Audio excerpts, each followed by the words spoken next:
Hello and welcome to Calls. This is the 2022 Barbasol Bull Show. That's right, we have 3 shows in one: the initial research, data dive, and DFS tactics for the alternate field tournament in Nicholasville, Kentucky this week.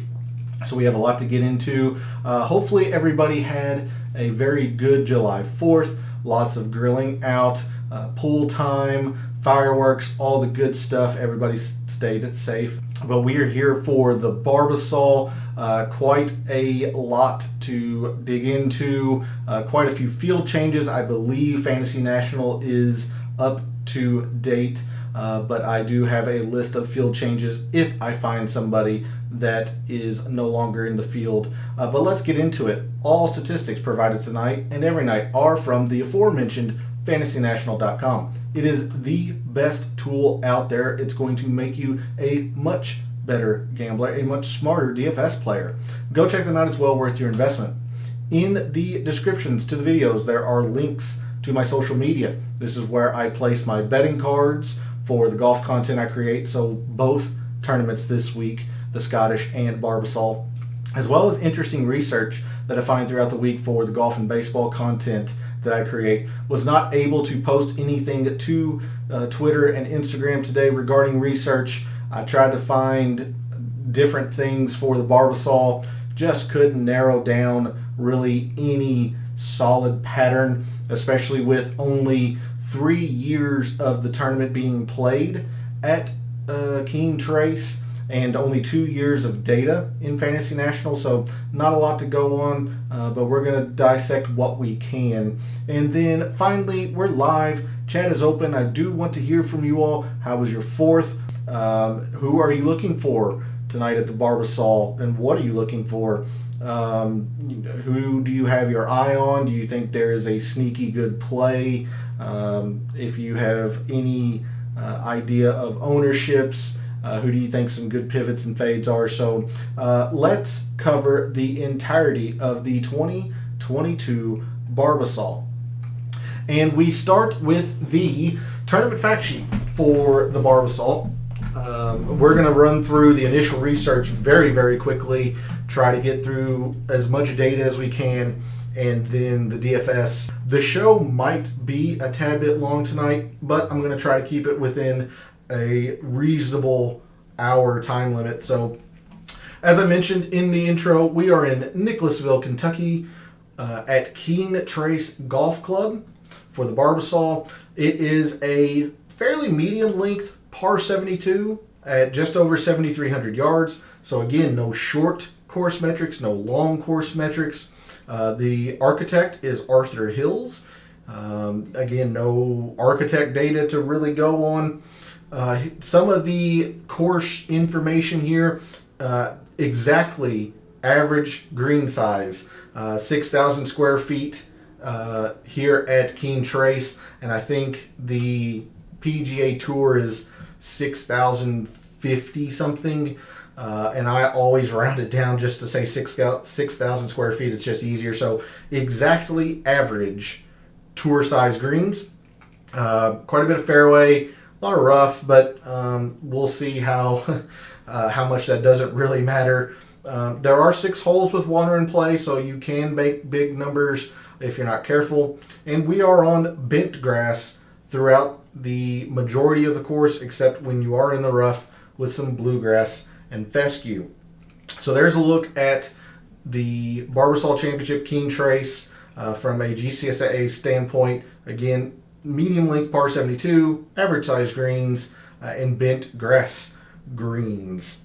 We move on into Fantasy National, and before I have that sorted, you see how I was on the par 5s doing my research as much as I could before the show. I'm going to go ahead and bring this out to the last 36. You see some players start. I've already made my mixed condition model for you all and all that stuff. But first, let's go to the course breakdown here in Fantasy National, Keen Trace. And of course, one of the first things I like to do is look for the 9th and 10th most difficult holes to see how difficult or easy this course plays. So 9th, fairly close to par. So we have to look at 8th. Where'd it go? 8. Am I blind? Oh, it's right under it. Still under par. 7. Still under par. So when you get to the 6th toughest hole, that's when you get into over par. So in between 6th and 7th, that would generally mean it's easy. But the level of easy here at this course is just astronomical. The the easiest hole, the par 5, 15th, you can already see it's a very, very short par 5 at 516, plays to 3/4 of a shot under par. If you are not getting birdie, you are losing potentially a full stroke to the field. So this is really, honestly, a long par 4 for professionals. And then another fantastic eagle chance, the par 5 5th. Again, on the shorter end of the spectrum, it plays to 7/10 of a shot under par. So you have an 8.5% eagle rate and an 8% eagle rate, which is astronomical. I believe those are the two highest eagle rates on the PGA Tour. And then a 3.3 and a 3%, respectable amount of eagles on the other two par 5s that are fair, a little bit longer. Not extremely long by any means, but 567, 573, not short either. So a lot of eagles here at Keen Trace. This is just an easy golf course. Professionals tear it apart. As someone who is in, I will say, respectable driving distance of Keen Trace, and have had friends, acquaintances, all that, play Keen Trace, they have made it very clear that professionals just would light the place up. So you see that in the scoring, all of that good stuff, and we'll get into it. But very, very, very easy course. Lots of eagles, lots of birdies. They can come up and bite you a little bit, but I mean, even the most difficult hole is not even 1/10 of a shot over par. So, it's that's not very difficult. So we move into the average stroked gain by shot type, and you will see that this is just a flat-out ball strikers course. It is all about off the tee. It is all about approach. Around the green just does not matter. It is a very easy course, so if you're having to rely around the green, you're already losing strokes to the field. Putting, actually not that important here, and we will see why later on in the breakdown. But there's for the top 10, you just see how much more important strokes gain approach is. Top 5s, more of the same. Putting starts to gain a little bit of ground on the off the tee, but I mean the approach is still astronomically the most important metric. And then winners, it does change a little bit in the sense that putting is very important for the winner. Off the tee, very important. So that means the approach has come down just a little bit. But you still see it is still a ball strikers course, even for the two winners that are measured here in Fantasy National. But I can't stress to you enough, this is a strokes gained approach off the tee. It's just a ball strikers course. Ball strikers course. Average stroke gained by hole by par. Par 3s, only 1/10 of a shot or just over it. And then the par 4s and the par 5s pretty far outweigh the par 3s. Then you go to the top 5s. The par 3s don't really move much at all, and the 5s and the 4s raise a little bit. But the real shocking or noticeable feature here, look at the winners. They're actually negative in strokes gained par 3. Does that mean par 3s are absolutely not important? No. But it just means that the winners just haven't played the par 3s well. So we're not going to even really look at par 3s. It just says that they're really not all that important. At least not important enough to put into a mixed condition model and factor into rankings. So 4s and 5s are definitely the be-all, end-all here. Most people would think it'd be the par 5s just because of the eagle rates and the scoring that you have to do there. I'm not disagreeing, but I think people are undervaluing the importance of par 4s, and I put more emphasis on birdies or better as opposed to just strokes gained par 5. So I'm going to reset this for the top 10. We look at the whole composition, two different lengths of par 3s, 175 to 200, 200 to 225, so nothing to really focus on there. And we saw that the par 3s weren't really all that important. One short par 4, 5 medium length, 4 from 450 to 500, so longish. So nothing extremely long here. And then you have 2 par 5s each in between 500 and 600 broken up in half. Approach shots generally come from 175 to 200, maybe 125 to 150, but there will be a proximity that I will show you that will matter the most. The 2 years that are measured here in Fantasy National have a cut line of -3. I believe that was also in 2018, but I can't confirm it. But again, -3, pretty easy. And you see just in the scoring distribution round of par, 25% birdies, 11% bogeys, so more than double. You actually see a bar for eagles, and it's about as high as doubles. So just a very, very easy course. Driving accuracy here, a little bit higher than the tour average. So it's not just wide open and bomb it as far as you can. You do have to be able to shape your shot a little bit around here at Keen Trace. Green regulation percentage very high. Just speaking again to the easy nature of the course for professionals. Scrambling percentage here also higher. Means professionals guys are able to scramble at a much more successful rate.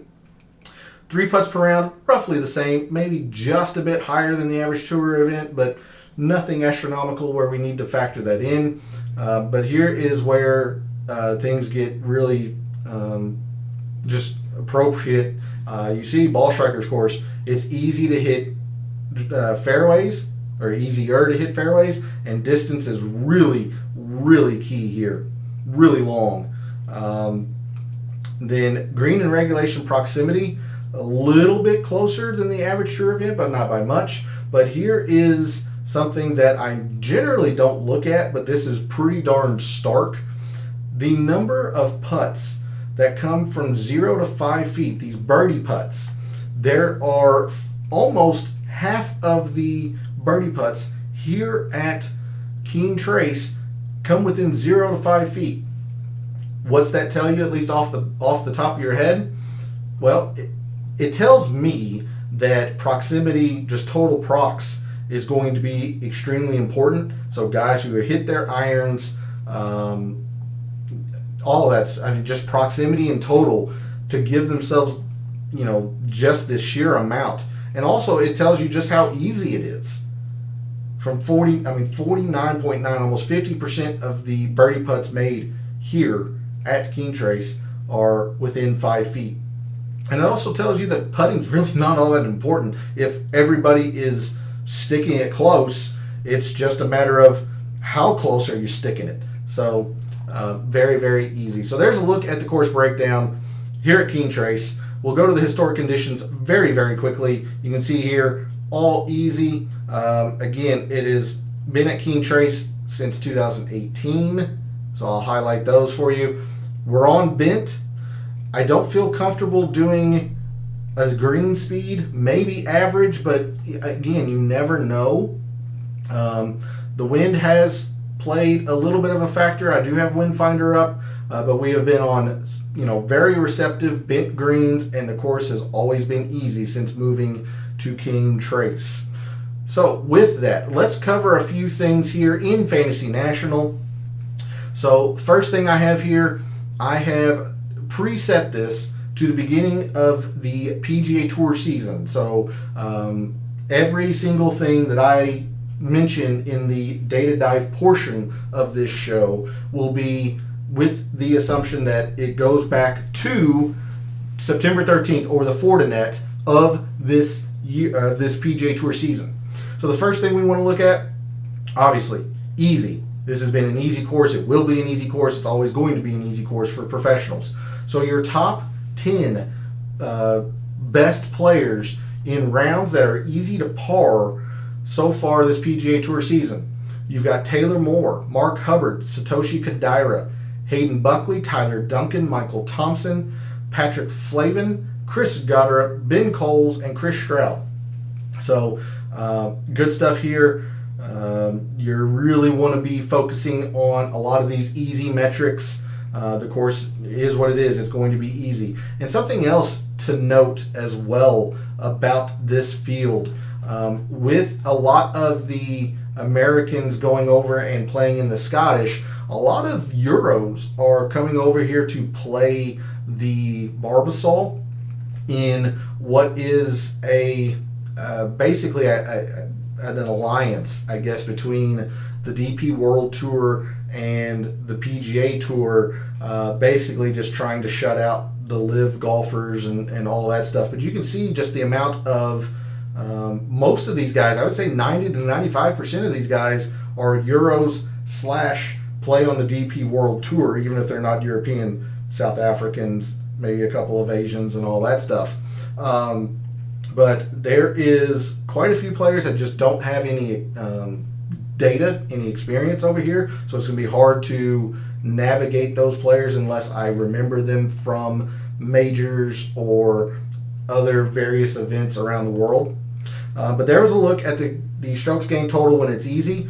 Again, we saw how just important ball striking is here at Keen Trace. So, in fact, instead of doing off the tee and approach, let's just look at ball striking just to save a bit of time. So your top 10 ball strikers since the start of the PGA Tour season in the field this week: Austin Smotherman, Kevin Streelman, Chris Goddard, Tyler Duncan, Taylor Pendrith, Paul Barjon, Chris Stroud, Chase Seifert, Hayden Buckley, and Vaughn Taylor. And it's going to be important to note some of these players that might be really, really high, say like a Steven Stallings. I mean, he's 11th in ball striking, but he has 4 rounds. So he has 1 tournament. It was a good tournament. It was the Amex. He made the cut. I believe he was a top 30 finisher, maybe a top 40. Top 25, excuse me. Like, he played well that week.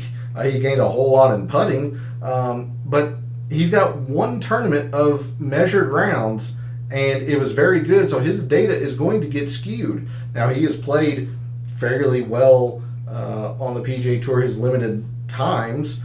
He's made the cut in half of the appearances he's had.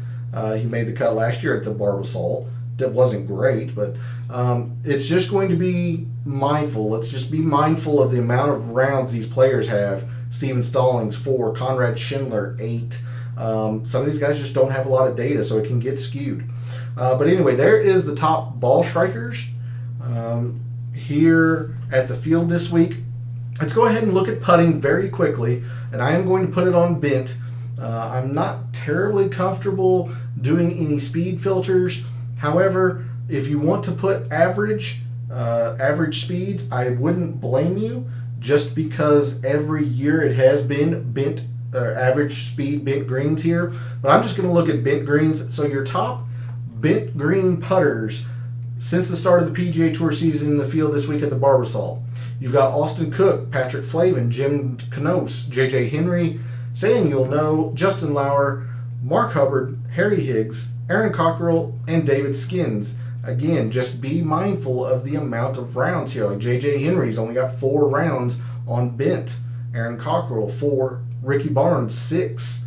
Ben Crane, 6. Taylor Pendrith, 4. So not a whole lot of rounds, but just to keep things consistent, I'm just going back to the start of the PGA Tour season. So there's a look at the overview tab. We're going to kind of fly through this here as much as we can. Here's birdies and bogeys, and I've put a whole lot of weight into this for the mixed condition model. You can argue that you can absolutely use eagles gained as well. I just went birdies are better, but let's do what we normally do for any tournament. Opportunities versus birdies are better. See if we can find some guys that perhaps are undervalued or just just haven't been converting. So your top 10 opportunities gained players, and make sure I don't have anything checked, but I do want to add the easy. So your top 10 opportunities gained players when a round is easy since the start of the PGA Tour season. Austin Smotherman, Satoshi Kodaira, James Hahn, Adams Vinson, Mark Hubbard, Chris Goddard, Hayden Buckley, Tyler Duncan, Justin Lauer, Trey Mullinax, and Scott Gutschewski. Of those 11, two of them tied for 10th. Of those 11, you've got Satoshi Kodaira, second in opportunities, 7th in birdies or better, 11th in eagles. Very, very, very good. Very important there. Chris Goddard, the brand new rookie out of the University of Oklahoma, just turned pro. He's 6th in opportunities, 37th in birdies or better. I mean, it's good, but nothing spectacular. But 4th in eagles. Very good. Hayden Buckley here, 7th in opportunities, 7th in birdies or better, 1st in eagles. Very strong. Some of the players that might be undervalued here, you take a look at Justin Lauer, 8th in opportunities, but 65th in birdies or better. So he hasn't been converting those opportunities. Scott Gutschewski, 10th and 96th. We'll go down to the top 20 here. Chase Seifert, 12th and 58th. John Huh, 17th and 62nd. Kevin Streelman, 18th and 100th. So there are a few players that have given themselves plenty of opportunities, just haven't been converting them. We can take a look at a few of these guys. Justin Lauer, the putter is actually starting to come alive a little bit. Yes, there was a spike at the John Deere, but it's on bent. It was, I think it was average speed bent. RBC Canadian, the Memorial bent. Wells Fargo, Mexico Open. So the putter has been coming alive. So it takes one good putting week. He will start converting these chances. Scott Gutschewski, his putter has just been bad. So he might fall into that Henrik Stenson, Ryan Palmer category of last night, where sometimes it's just a simple fact that a guy's not a good putter, so it doesn't matter how many chances he gives himself, it's just not going to make them. John Huh, okay. I mean, he has at least a spike performance at the Honda earlier, so he can get hot with a putter. Okay. And then finally, we'll take a look at Kevin Streelman. Surprising to see Streelman in this field, but he just hasn't played well last year and didn't qualify for the Open Championship. You see the putting has been progressively getting worse, but the irons are still there. But the spike performances with the putter just aren't there. Like, he was okay at the Players. Valspar, he top 10, but that was all really around the green. Around the green does not matter here at all. Same with the Valero, top 20, all based on around the green. So, not really all that high on Kevin Streelman. So, there is a look at opportunities. I've definitely been doing birdies or better this week for the Barbasol. If you want to take a look at eagles gained, it's not wrong. I just prefer birdies or better since it encompasses both birdies and eagles. But if you want to take a look just at eagles, top eagles gained players when it's easy since the start of the PGA Tour season: Hayden Buckley, Steven Stallings Jr., Trey Mullinax, Chris Goddard, Wesley Bryan, Scott Gutschewski, Lee Hodges, Jared Wolfe, Aaron Baddeley, and J.J. Henry. So there's your top 10 there. Let's go ahead and go to fairways and greens. Let's take a look at some driving distance, some fairways, greens. I have removed the easy filter. I just want to see who can bomb it, who can find fairways, all that stuff. So in the top, we'll say 20 or so players in distance, there are only 2 that are positive in fairways. You've got Paul Barjon, 10th in distance, 43rd in fairways. Again, 43rd, not spectacular, but certainly upper third of this field. You've got Seth Reeves, 12th and 46th. Again, not bad, but Austin Smotherman's probably the best here. 15th in distance, 22nd in fairways. It's probably going to be the best combination of the two. And then if we look at greens and regulation, again, just because the course is easy, greens are hit at a much higher success rate. You definitely want to see greens, and you definitely want to see proximity. So greens in regulation, top greens in regulation game players since the start of the PGA Tour season: Taylor Pendrith, Samuel Noe, Hank Lebioda, Chase Seifert, Doc Redman, Hayden Buckley, Conrad Schindler, Jared Wolf, Fabian Gomez, and Tyler Duncan. All right, but the very important statistic, I think, is going to be proximity. So let's take a look at proximity here. We're going to look at total prox. I don't think we need to narrow in on a specific range. We saw that all, 50% of birdie putts come within 0 to 5 feet. So it really doesn't matter where you're coming from. The birdie putts are just sticking it close. So your top 10 in total proximity since the start of the PGA Tour season, you've got Kevin Streelman, Vaughn Taylor, Chase Seifert, Lee Hodges, Tyler Duncan, Robert Garrigus, Hayden Buckley, Austin Smotherman, Kevin Chappell, Jim Herman, and Fabian Gomez. So you're starting to see a lot of the same names pop here. Chase Seifert's popped a lot. Lee Hodges, Tyler Duncan, Hayden Buckley, Austin Smotherman. These guys are just good ball strikers, especially compared to their peers in the field this week. So there's a look at proximity. Let's go to par fours. We saw that par threes just weren't important. We're going to look at par fours here. Par fours, we have Hank Lebioda, Patrick Flavin, Chase Seifert, Chris Goddard, Mark Hubbard, Steven Stallings Jr., Hayden Buckley, Vaughn Taylor, Kelly Craft, Adams Vincent, and Josh Teeter are your top 10 in just overall par fours. There is a length of par four that I think is important. We're going to come back to it very soon here. And then we're going to look at par fives. We're going to come back to that length of par fours, and I'll show you why I think it is the most important. But strokes gained par five. Since the start of the PGA Tour season, you've got Chris Goddard, Cameron Percy, Martin Traynor, Satoshi Kodaira, Conrad Schindler, Robert Garrigus, Doc Redman, Aaron Baddeley, Josh Teeter, Mark Hubbard, Sam Ryder, Scott Brown, and Chris Stroud are your top 10. Several of those tied for 10th. So there's a quick run through of the data in Fantasy National. I'm going to skew the vision and bring up Microsoft Excel. And the reason being, I'm going to bring up the course comparison chart that I make for all of the full field courses on the PGA Tour in comparison to each other. So you see just how much of a ball striker's course this is. 3/4 of a shot more important off the tee than the average tour event, full field course tour event. And then strokes gained approach, 1.3 strokes per round more important than the average full field course. It is just so important here. Again, proximity, all that good stuff. Distance, because everybody hits it long here, not necessarily the most important factor. It does help. Fairways, 8/10 more important. Good drives, 3/4 of a shot more important.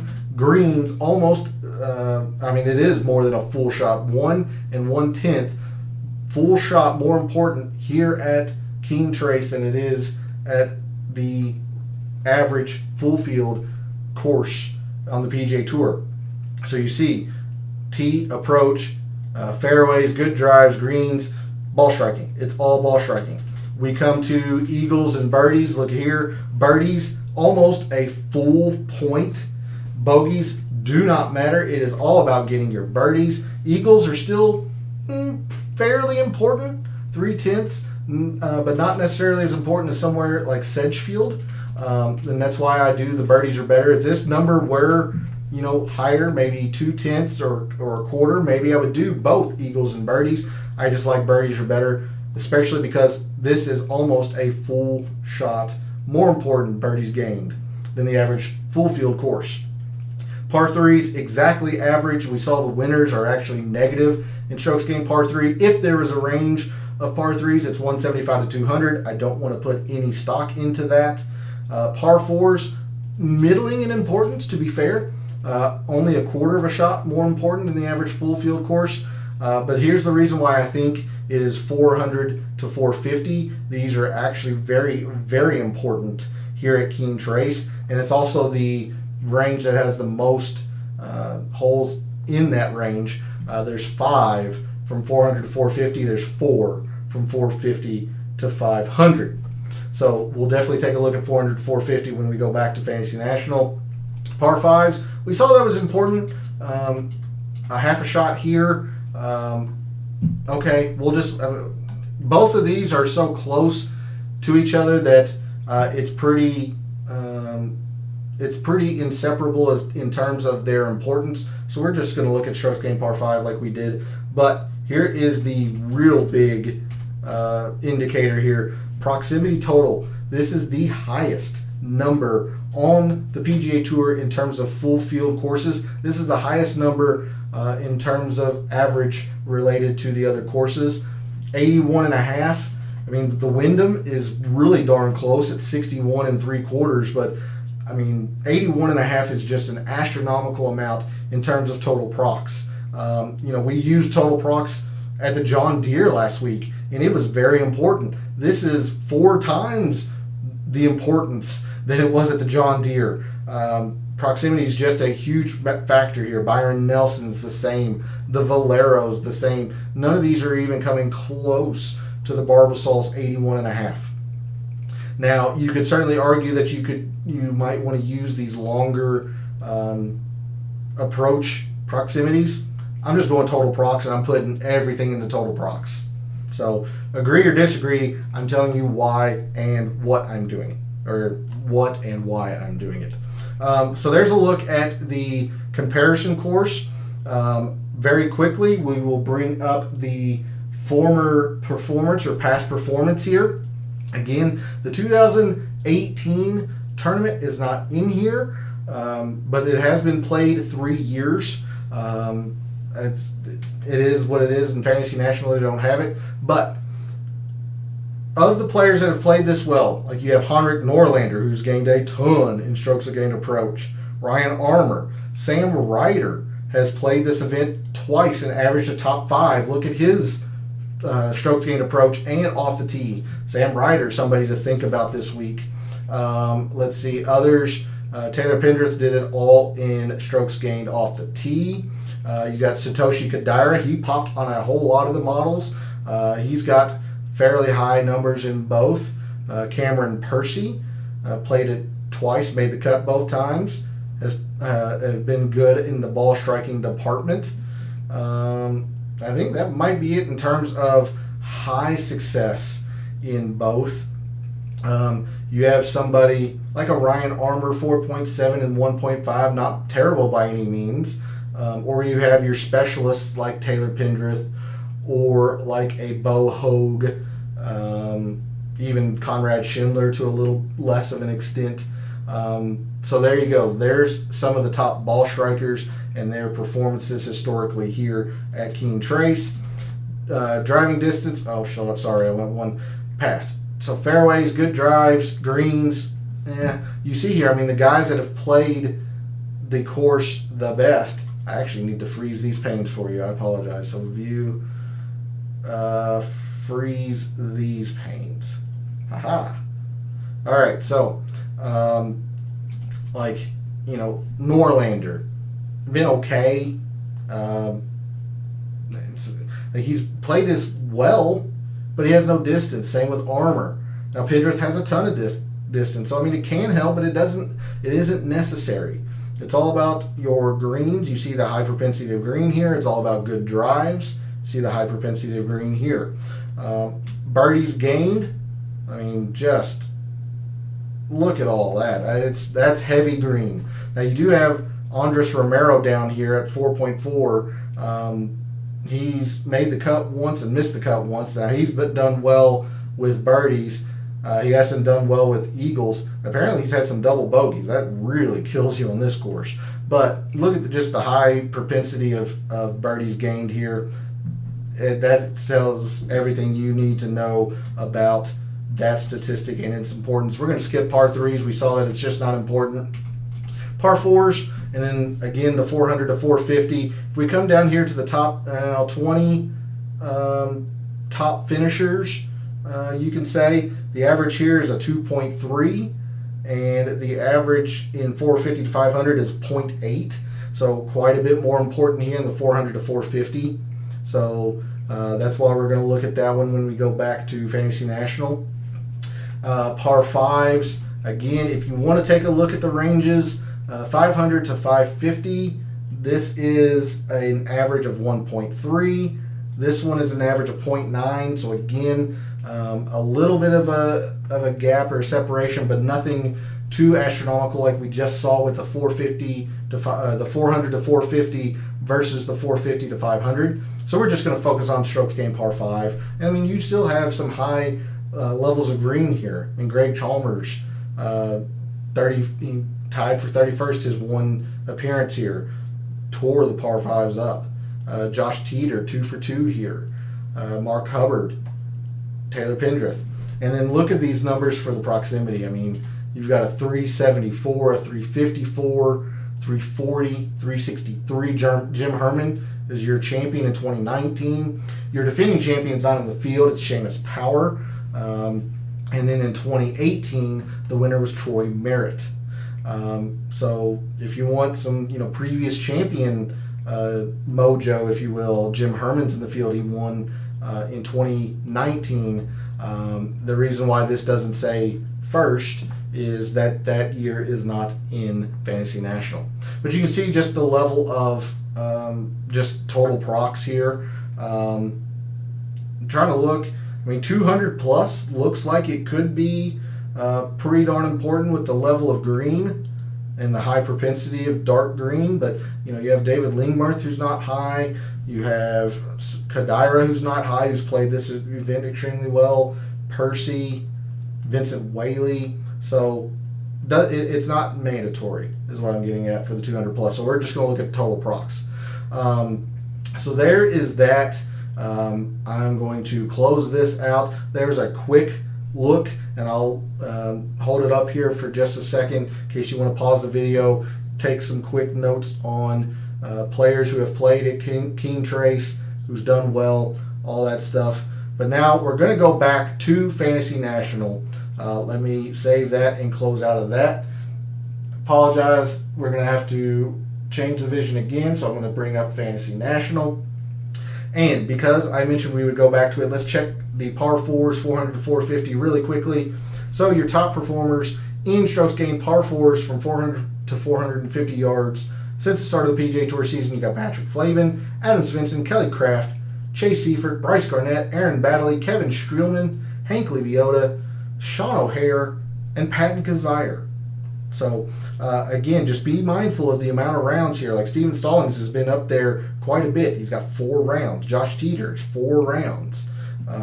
Bridgman has 2. Goddard, I think, has 6 or 8. So just be careful with the sample size and be aware of it. But we're going to check Windfinder here fairly quickly, and then I will go into my mixed condition model. I will leave it on the strokes gained. So here's the wind forecast, and I'll even refresh it. Here's the wind forecast for Nicholasville for the tournament. Again, this is on a Tuesday night, 36 hours away from the tournament start. Again, this is respectably close in my area. So I can tell you that we do have scattered storms in the forecast for the next few days or whatever. So Thursday, looks like it could get pretty wet, soft course and all that stuff. Again, there's really no reason or it would not be beneficial or prudent to try to interpret an AM PM or PM AM split. Let's just kind of take a look, and this is why I didn't put any wind in the mixed condition model. One, it's just kind of a little too far out, and I don't see a whole lot here. Now, obviously subject to change, so continue to check whatever weather source you prefer for wind and rain and all that, but I just don't see a whole lot here. And then Saturday and Sunday are just kind of consistent, high single digit sustained, but low double digit gusts. At least times that they're playing. They're not playing at 5 a.m. So there's a look at Wind Finder. Again, looks like scattered thunderstorms throughout the week here, and then kind of a best guess of wind 36 hours in advance.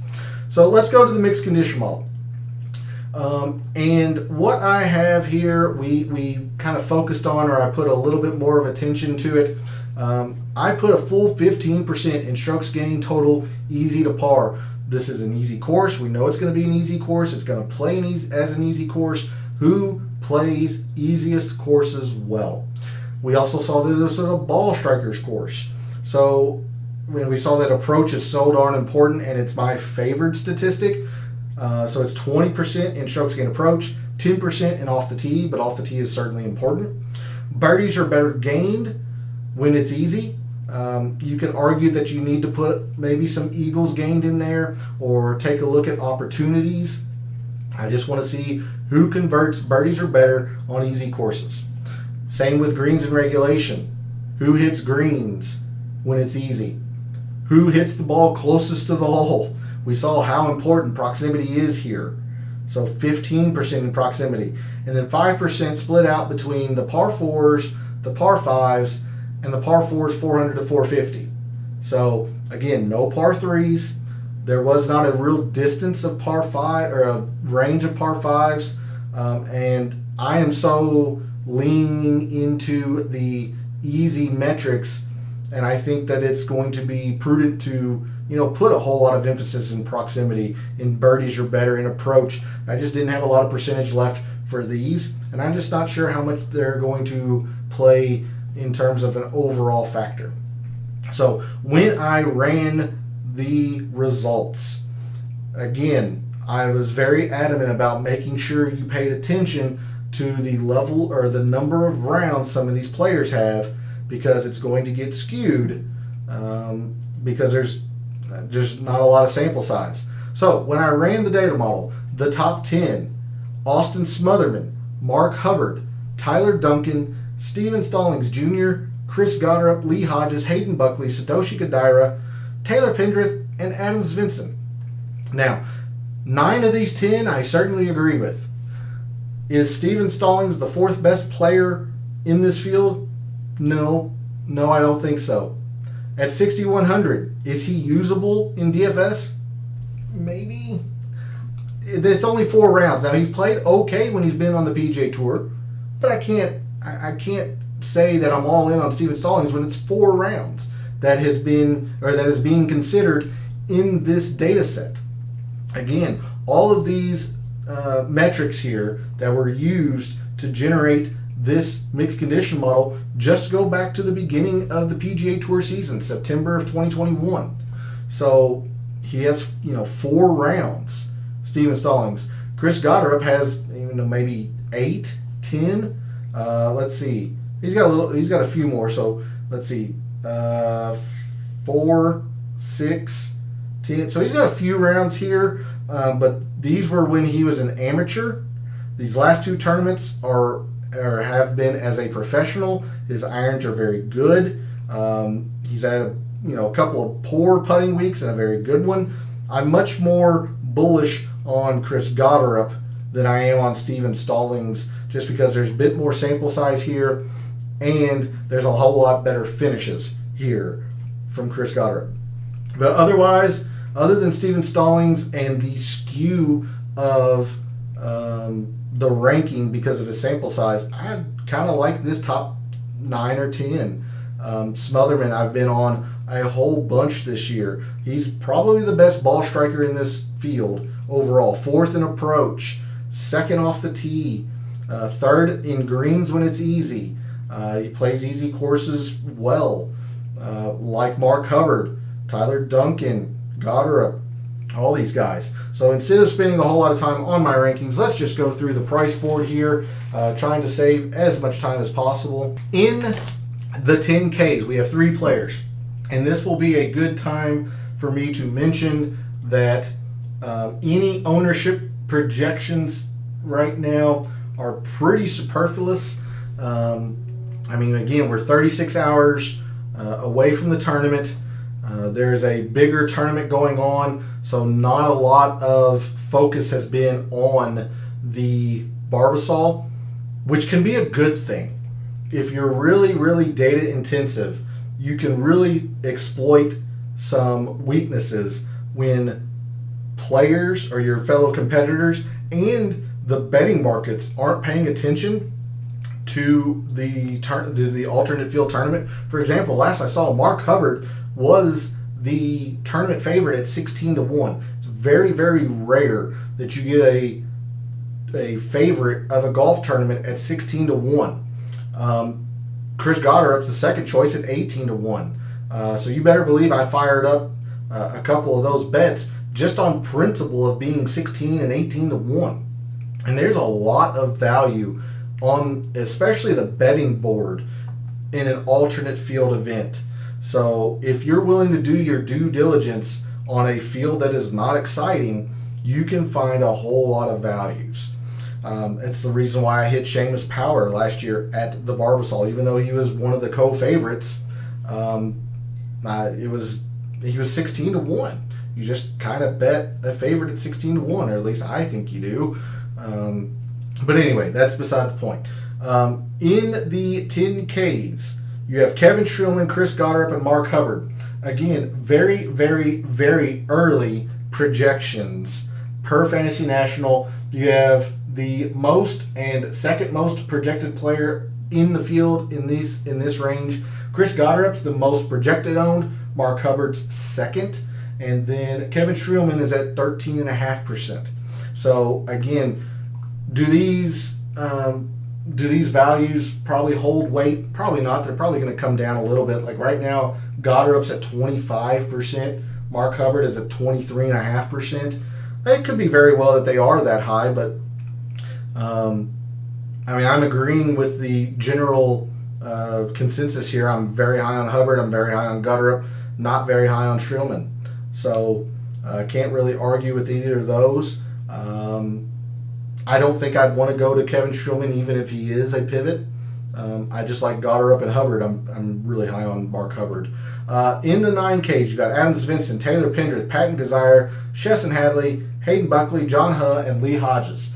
In here, you have the third and fourth most projected owned player. So the third most projected owned, Adam Svensson. Love Adam Svensson again this week. 11th in strokes gained approach.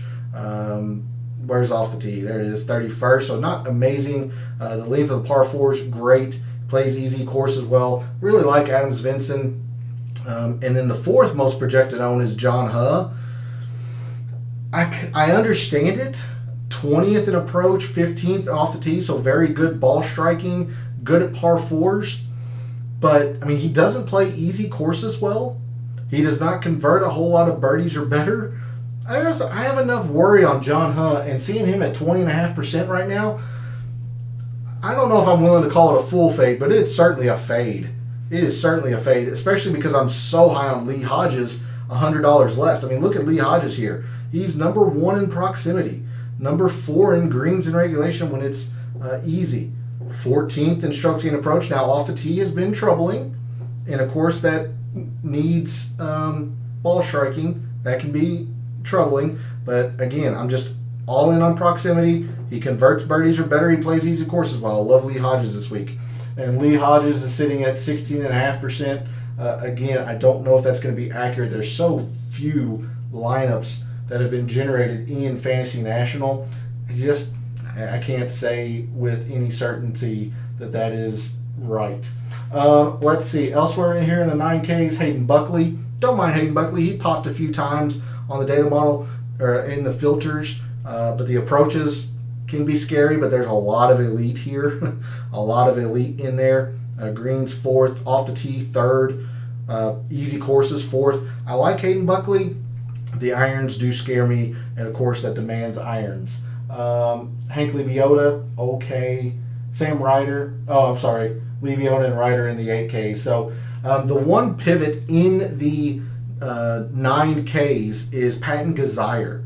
And I kind of have to agree with them. Kizzire sitting at 6.5%. The irons are okay, but he has been atrocious off the tee. He has been really, really bad at par fours. He's not been playing easy courses well. Kazire's just not been good. Now, he is probably one of the bigger names in this tournament behind maybe Kevin Streelman, maybe a Tyler Duncan, but he's just not been playing well. There's a reason he's here. That's my quick look at the 9Ks. I love Lee Hodges. I don't mind Taylor Pendrith either. And I like Adam Svensson, but he's going to be really chalky. I know that for a fact.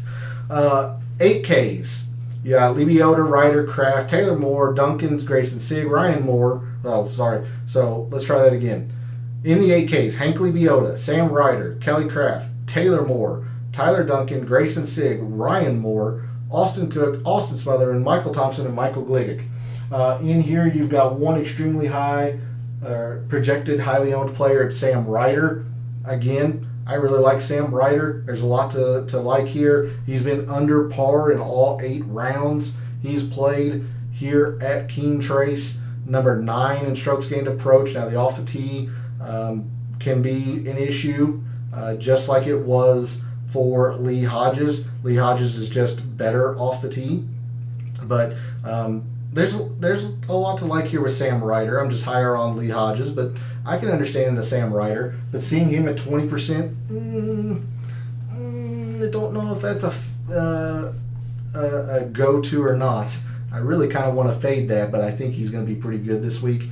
Elsewhere, Tyler Duncan, love him. Par 5s, he's going to struggle, which isn't great because that's where you get your eagles on this course. But number 1 in greens when it's easy. Number 5 in performance in easy rounds or in easy courses. Top 20 in approach. 23rd, so top 25 and off the tee. So a good enough ball striker to get it done. Top 10 in proximity. A lot to like here with Tyler Duncan. Even though he's rated so high, I don't have a good feeling about Ryan Moore. Let's see. A couple of the true pivots in this in the 8Ks, you got Taylor Moore. He's only at 6% or even a little bit under it. He's number 1 in performance on short courses. Number 2 in birdies or better on short courses. The reason why he's probably not getting a whole lot of love is the irons, and they're scary. I'll give you that. They're scary. But I wouldn't mind going to a Taylor Moore, especially if Sam Ryder's going to be so much more highly owned. So I'm highest on Tyler Duncan, obviously. I don't mind a Taylor Moore, to be honest with you.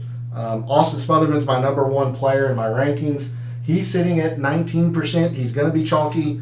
I'm going to use him. I think he should have a very good tournament. Let's see, elsewhere in here, you've got Michael Gligic at 16% coming off his very, very good John Deere. Top 10 at the John Deere. It's not there with Michael Gligic. Kelly Kraft, So there's my quick take on the 8Ks. Move to the high 7s. You've got 2 players that are getting some love here. You've got Vaughn Taylor.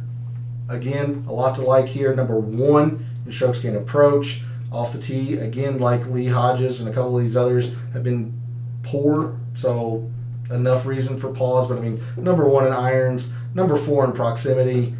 A whole lot to like there. He's generally a good putter. He hasn't been putting well lately. These at 18.5%. I'm probably going to use him, but I'm not happy about that percentage. And then the other player in the upper 7s that's getting some love is Chase Seifert.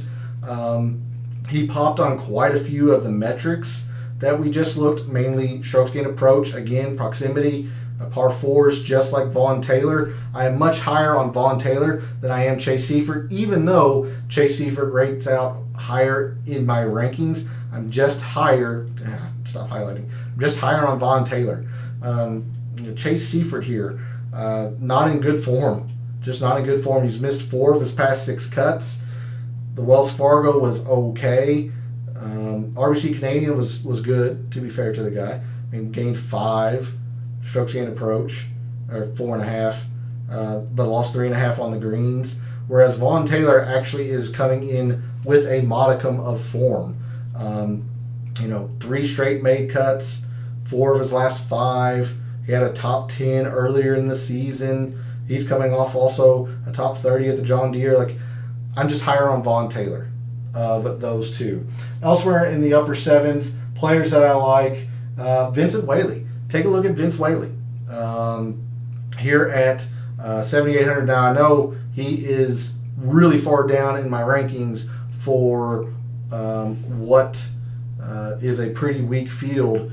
It's all in the easy course performance. 15th in strokes gained total, and he converts his birdies or better in bunches. He is a guy that goes low, goes real low. He can go high, he can go real high, but you see, I mean, he's a decent enough putter. Yeah, I mean, the putting is there. The irons are generally pretty bad. I don't know. I just think this sits up well for Vince Whaley. So it's a gutsy call. This is my long shot, if you will, or gut feeling. I just kind of like Vince Whaley this week. Elsewhere in the upper sevens here, James Hahn I really like as well. Let's see. Where did James Hahn go? It's hard to find with all these blank. There he is. So he's at 48th. Same stuff as Vince Whaley. The birdies are better, not as great, but off the tee, better. Greens and regulation, better. I don't know. I like both of these guys. A little higher on Vince Whaley just because of the easy course metric. Let's see. I think that'll do it for the upper sevens. Like, there's just not a lot here. There's a reason why it's kind of getting ignored. And then in the lower sevens, this is where your contestants are bottoming out. They just don't want to go into the 6Ks of a alternate field event. In the lower sevens, you've got a couple of guys getting some use here. David Lingmerth, Satoshi Kodaira. Kodaira's at 11%. If he's truly at 11%, I'm going to use him. He popped on almost every filter. Other players in here, take a look at Justin Lauer. He popped on quite a few of those filters as well. 10th in greens, 27th in procs, 22nd in approach. Not great, but if you're getting Justin Lauer at 7.5%, okay. I don't hate it. Patrick Flavin. I like Patrick Flavin a lot. Number 1 in the range of par 4s, number 2 in par 4s total. And just like Vince Whaley, he plays easy courses extremely well. Now, the irons and off the tee is not a ball striker. That's very scary. But I think he's going to be all right this week. You see the form here. It hasn't been great, but he does play these alternate field events pretty darn well. Puerto Rico was a top 25. Corrales made the cut, uninspiring. And even though John Deere isn't an alternate field event, it felt like an alternate field event last week, if we're going to be honest with each other. I don't know. I just kind of like Patrick Flavin as well this week. Kodaira, I mentioned. Paul Barjon, if you want to go into the off the tee metric, first off the tee in this field this week. So there's a look at the low sevens. Literally nobody's coming into the 6Ks right now. So I'm going to throw a couple of names out at you. I don't advise coming into here if you don't have to. But if you're trying to save some money and squeeze in a couple of these higher known guys, the more known guys, whatnot, higher priced, take a look at Ben Coles. Fairly good approach, plays easy courses extremely well. Again, kind of like Lee Hodges, even though I'm really high on Lee Hodges, he's just struggled off the tee. If that's the big issue, his irons stay okay. I think Ben Coles will be usable in DFS. I really do. And then the other one is take a look at Chris Stroud.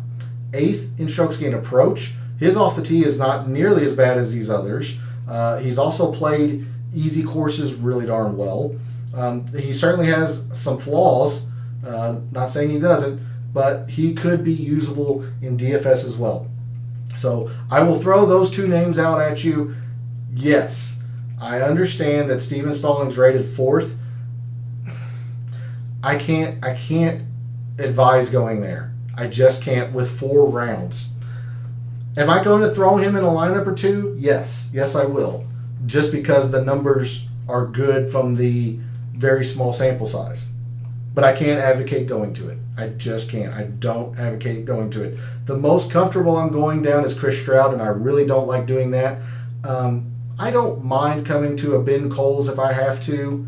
I don't want to. I would try to stay into these sevens, like bottom out at a Henrik Norlander or a Paul Barjon, players like that.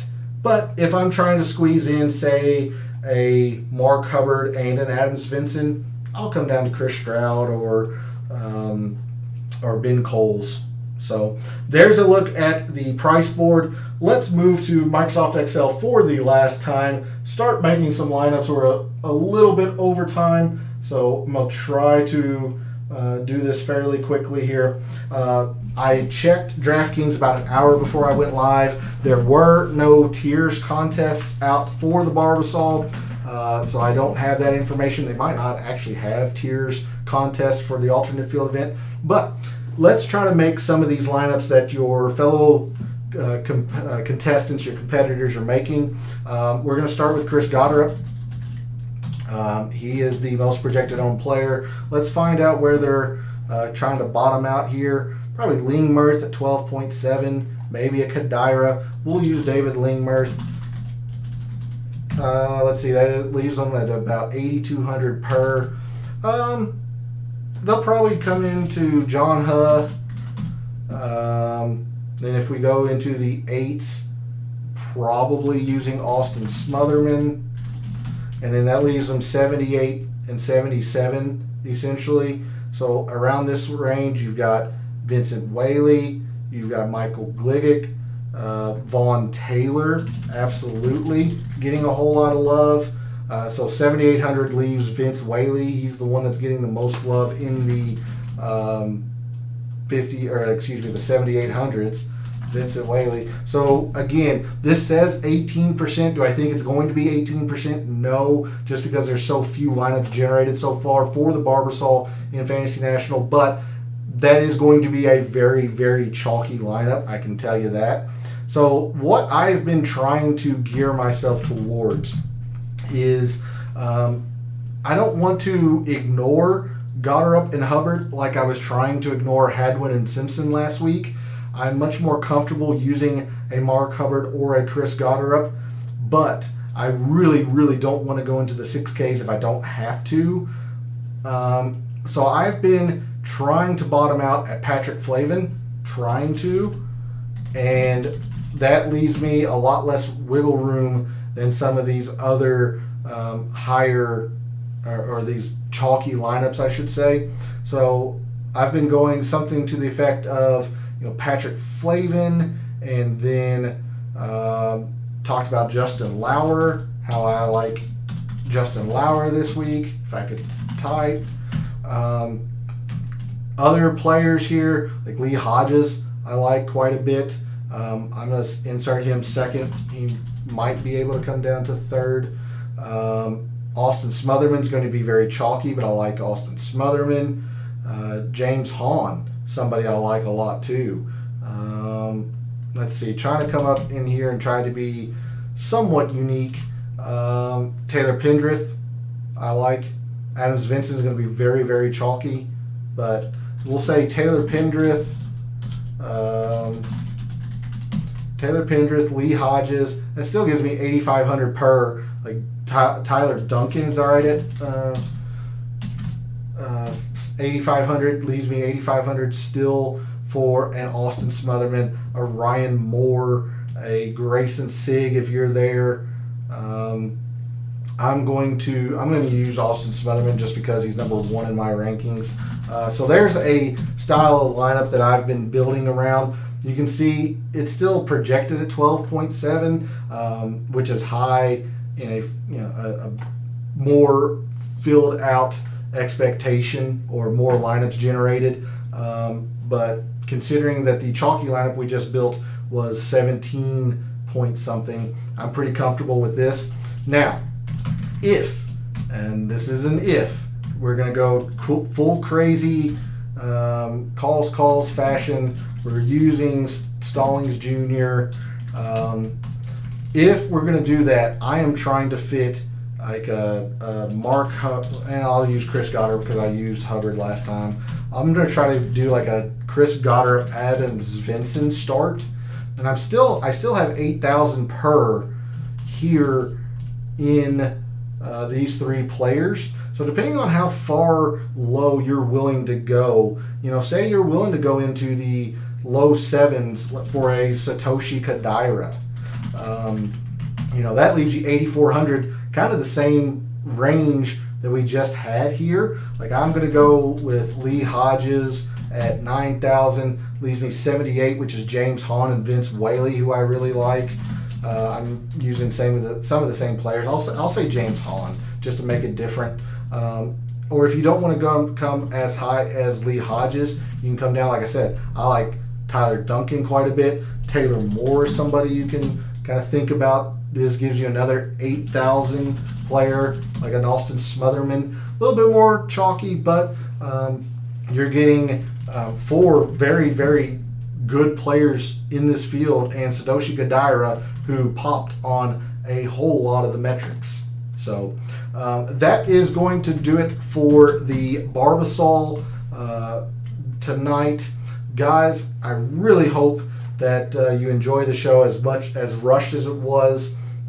Feel free to reach out to me on social media in the comments if you have questions tomorrow leading into the Barbasol. If you plan on playing any of those contests, I'll always be available. If you do play Barbasol contests, what kind of lineup did you make? Who did you use? Did you wager anything on the Barbasol? I definitely have quite a few win wagers that I'm excited about. I want to hear about all of that. Again, like I said, this is one of the ways to really get some value when you're betting golf, is these alternate field events. So last little announcement here, the Scottish Open DFS Tactics show will go at 9 p.m. tomorrow. The tournament tees off at 1 a.m. Eastern time. So by the time we get done, 10 p.m. Eastern, you'll have 3 hours to make some adjustments. Hopefully we'll have the most up-to-date information that we can. So it will still be at 9 p.m. Eastern tomorrow. But thanks for tuning in and watching and showing your support. I really appreciate it, especially in a double tournament week. For all of your contests that you enter for the Barbasol this week, for all of the wagers that you have made for the Barbasol this week, for this weekend, every weekend, and when I see you tomorrow night for the Scottish Open DFS. May all your bets be profitable.